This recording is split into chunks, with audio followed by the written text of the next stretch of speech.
Yang saya hormati dan saya muliakan para ustaz, anak tadi menjadi syahadat. Alhamdulillah. Para jamaah semuanya, semoga hari kita semua tetap sehat selalu dan selalu diberi keberkahan buat kita semua. Baiklah, mari kita sama-sama dengarkan kajian pagi yang disampaikan oleh para ustaz dan tentunya semoga bermanfaat buat kita. Tafadhol. Mendenguk ini. Iya, siap.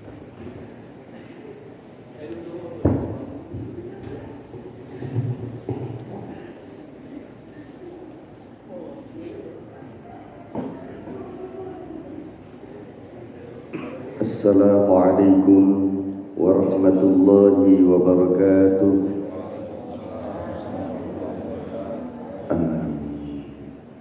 Alhamdulillah.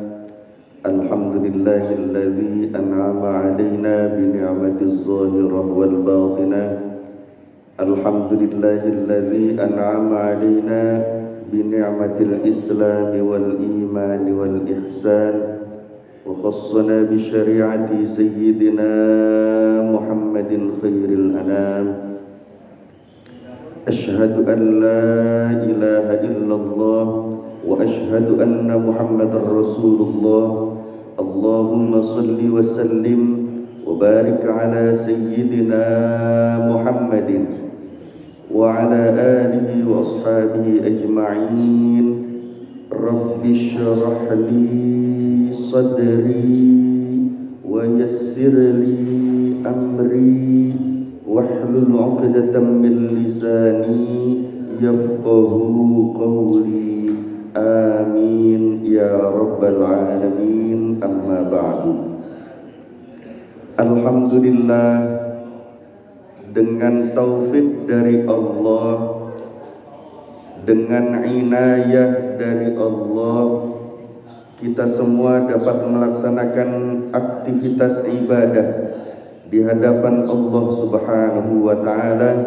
Semoga dengan bersyukur kepada Allah Subhanahu wa ta'ala, kita semua diberikan anugerah-anugerah, nikmat-nikmat batiniyah dan lahiriyah sampai kembali kepada Allah Subhanahu wa ta'ala. Amin ya rabbal alamin.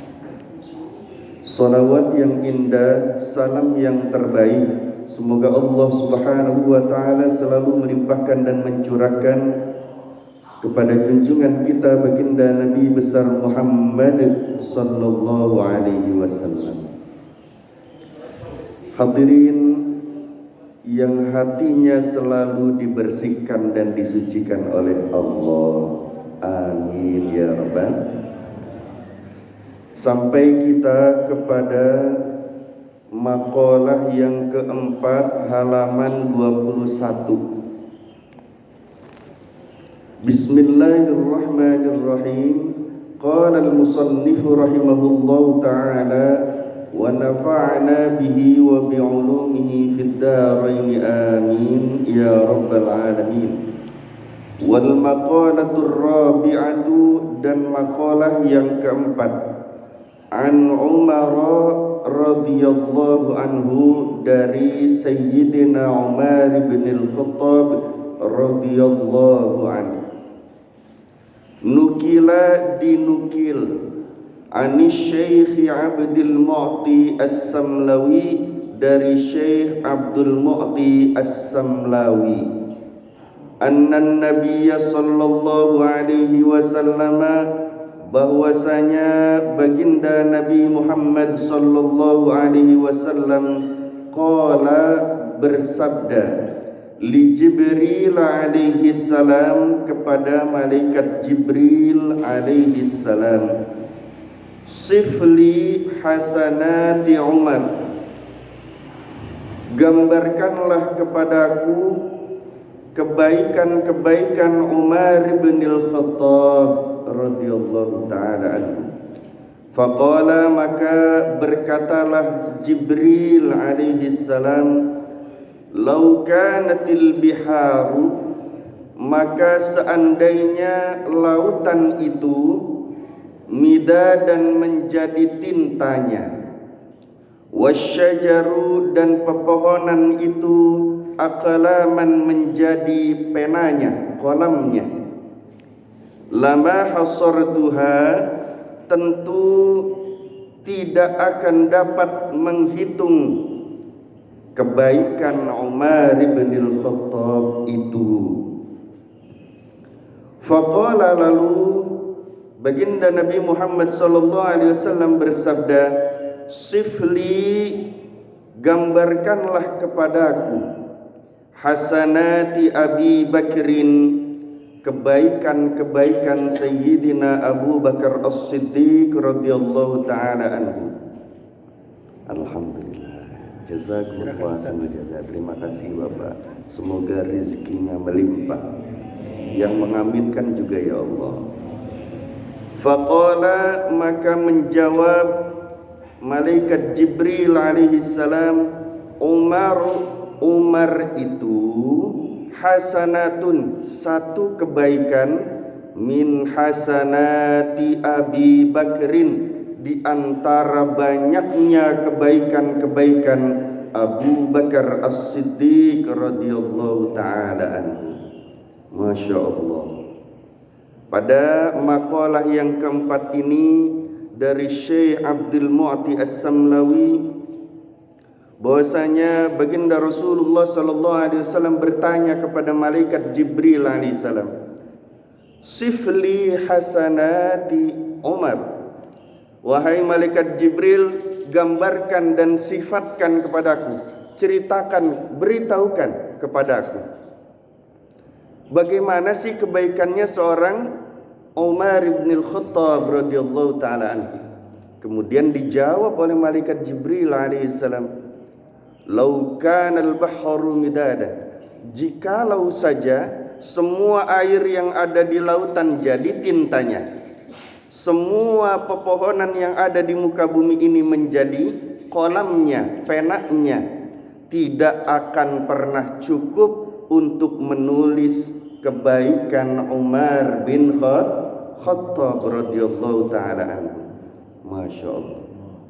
Laut Pak jadi tinta, semua pohon jadi pena, tidak pernah akan cukup menuliskan kebaikan seorang Umar bin Khattab radhiyallahu taala anhu. Kemudian ditanya kembali oleh baginda Nabi Muhammad sallallahu alaihi wasallam, sifli hasanatu Abu Bakar, gambarkan, sifatkan kepadaku, beritahukan kepadaku mengenai kebaikan-kebaikan seorang Abu Bakar As-Siddiq radhiyallahu taala anhu. Apa jawaban malaikat Jibril alaihi salam?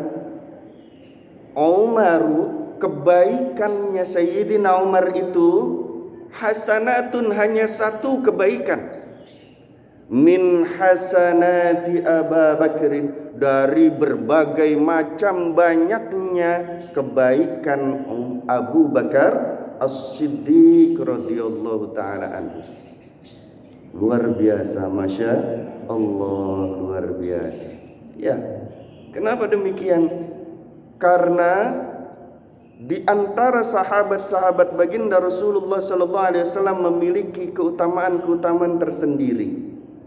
Dan Sayyidina Abu Bakar As-Siddiq radhiyallahu taala anhu itu dikatakan oleh hukama, orang-orang yang tahu bagaimana caranya mendekat kepada Allah Subhanahu wa taala, kenapa digambarkan oleh malaikat Jibril alaihi salam bahwasanya Abu Bakar As-Siddiq radhiyallahu taala anhu itu kebaikannya mengungguli Sayyidina Umar bin Al-Khattab radhiyallahu taala,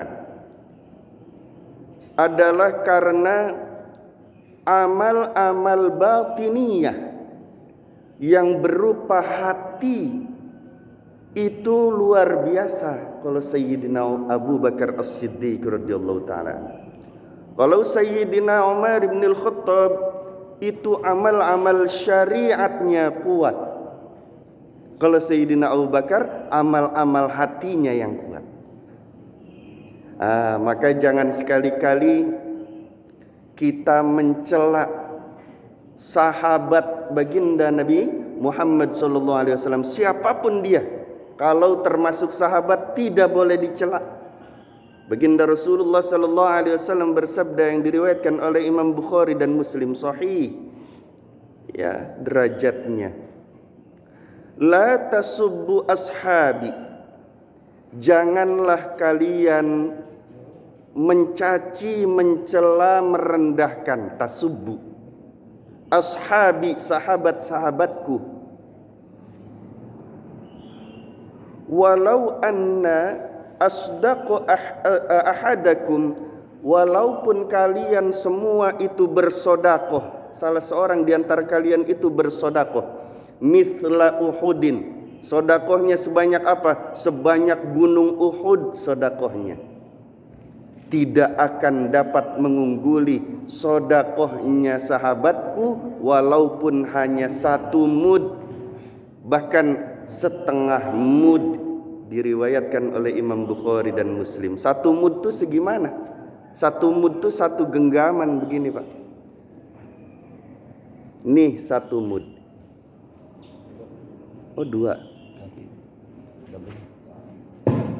Halo. Masya Allah. 1 mud itu segimana? 1 mud itu segini, 1 genggaman. Walau muddan au nisfu, atau setengah mud. Setengah mud itu segimana? Segini nih.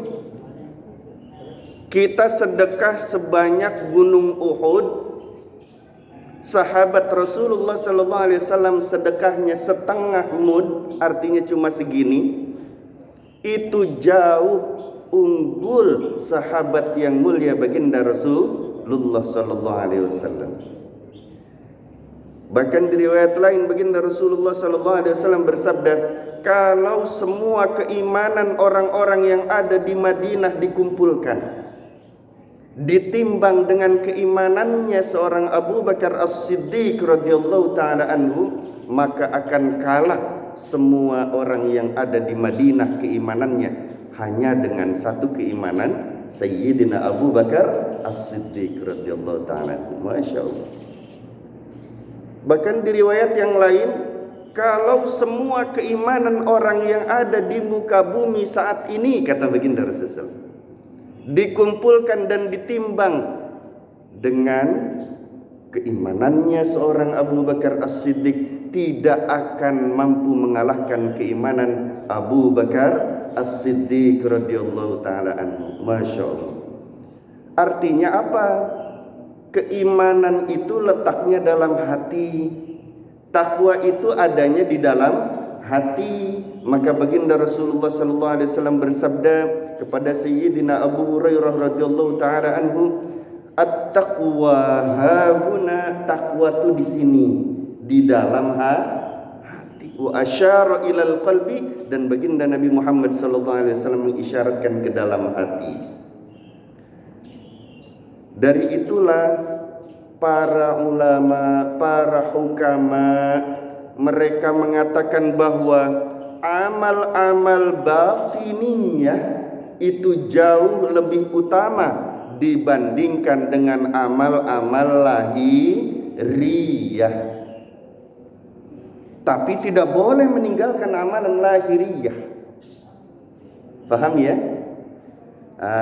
Amal-amal batiniah itu diantaranya apa? Keimanan itu amalan batiniah, ketakwaan itu amalan batiniah, kesabaran itu amalan batiniah, tawakal kepada Allah itu amalan batiniah, ya, berbaik sangka baik kepada Allah Subhanahu wa taala maupun kepada makhluknya Allah Subhanahu wa ta'ala, itu juga merupakan amal-amal yang sifatnya batiniyah.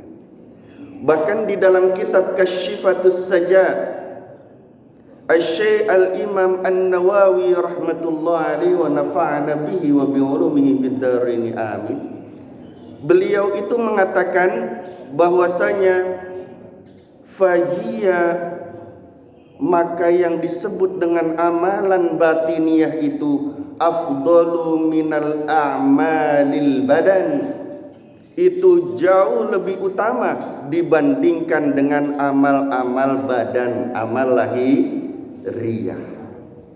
Ya. Ka'anna, sebagaimana qala Nabi sallallahu alaihi wasallam, telah bersabda baginda Rasulullah sallallahu alaihi wasallam, innallaha la yanzuru ila suwarikum, sesungguhnya Allah itu tidak memandang lahiriah kalian, wala ila ajsamikum, tidak dipandang oleh Allah jasmani kalian, mau cantik, mau tampan, mau bagaimana bentuknya, enggak dinilai Allah, enggak dilihat sama Allah. Wala ila amwalikum, dan tidak pula Allah memandang kepada harta kalian. Walakinnallaha, akan tetapi Allah itu yanzuru, memandang, menilai, melihat, ila qulubikum, kepada hati kalian, wa a'malikum, dan amal-amal soleh yang ada di dalam hati kalian. Kalau begitu Pak,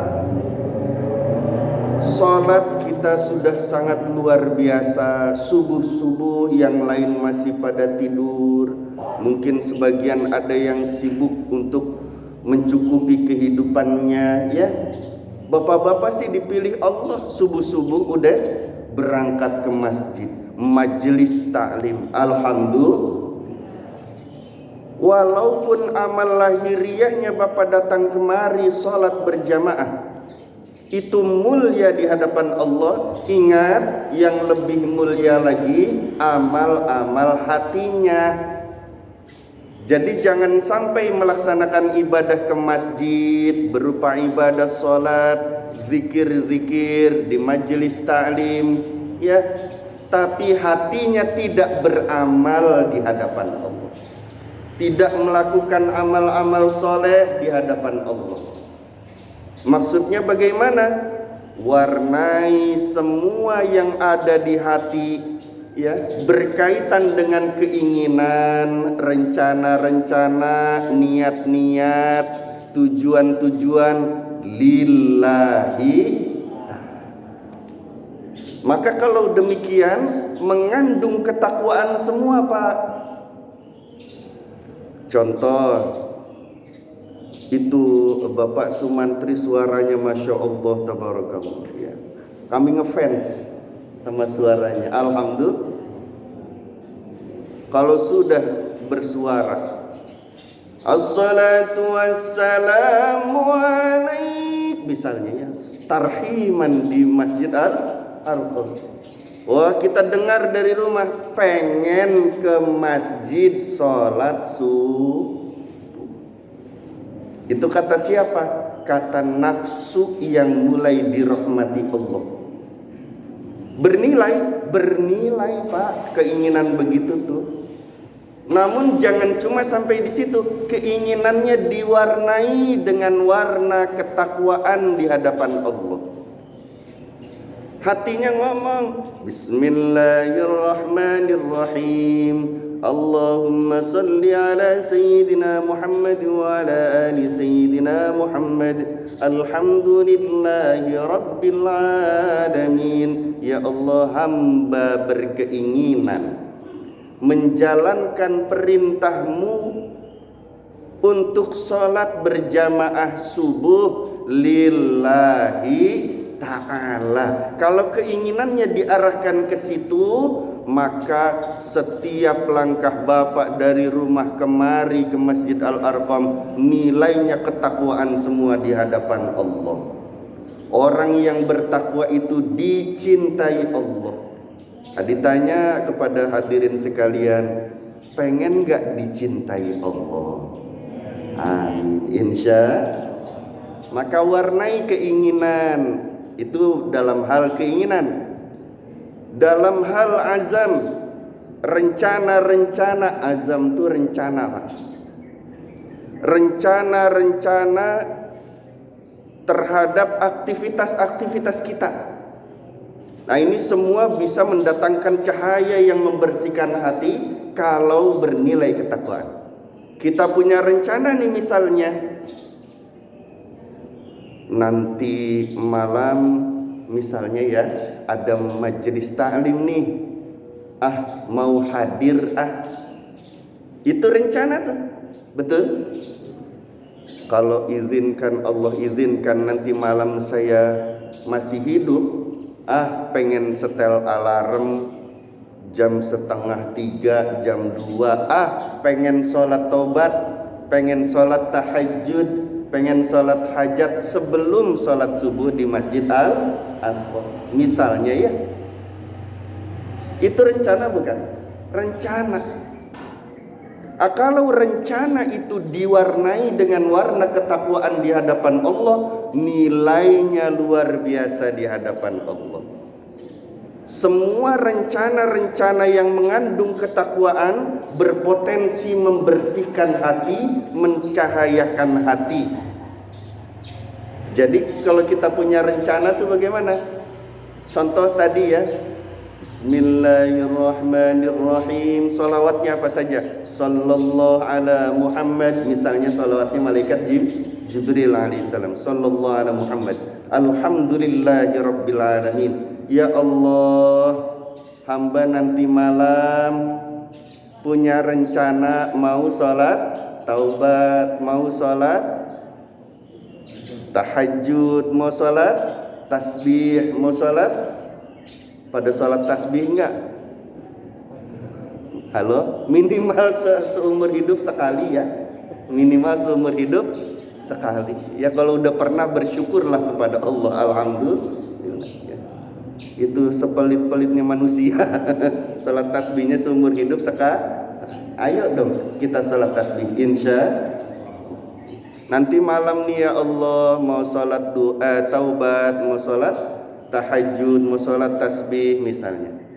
Semoga engkau tolong hamba ya Allah agar dapat terlaksana. Hamba lakukan hal yang demikian adalah lillahi ta'ala. Istri kasih tahu kita, Pak, istri, ayah ada apa mama? Besok kita kondangan. Rencana bukan? Besok kita kondangan, berangkat dari sini jam 11 ya. Ya Allah, besok ingin menjalankan perintahmu berupa hadir ke undangan walimah. Hadir di walimah itu perintah Allah bukan? Halo? Diperintah sama Allah melalui baginda Rasulullah sallallahu alaihi wasallam. Ya, menghadiri undangan itu wajib. Maka kemudian kita berencana menjalankan perintah Allah berupa hadir undangan lillahi sambil memohon pertolongan kepada Allah Subhanahu wa taala. Nah, kalau begini terus-menerus nih Pak, itu bapak-bapak dan ibu-ibu insya Allah dicintai Allah. Amin ya rabbal alamin, insya Allah. Ya. Kita seringkali mendengar ada yang satu lagi tidur, yang satu lagi sholat. Itu iblis mau masuk ke masjid nggak jadi. Ditanya oleh baginda Rasulullah sallallahu alaihi wasallam, kenapa nggak masuk ke masjid? Ya Rasulullah, aku mau godain orang yang sholat, tapi di samping orang yang sholat lagi ada yang tidur. Dan yang tidur itu adalah alim, dia tahu caranya tidur. Ya, aku nggak berani mengganggu yang lagi sholat karena ada yang tidur. Loh, kok tidur lebih utama daripada sholat? Aneh enggak? Sampai iblis nggak berani mengganggu yang sholat karena di sampingnya lagi ada yang tidur.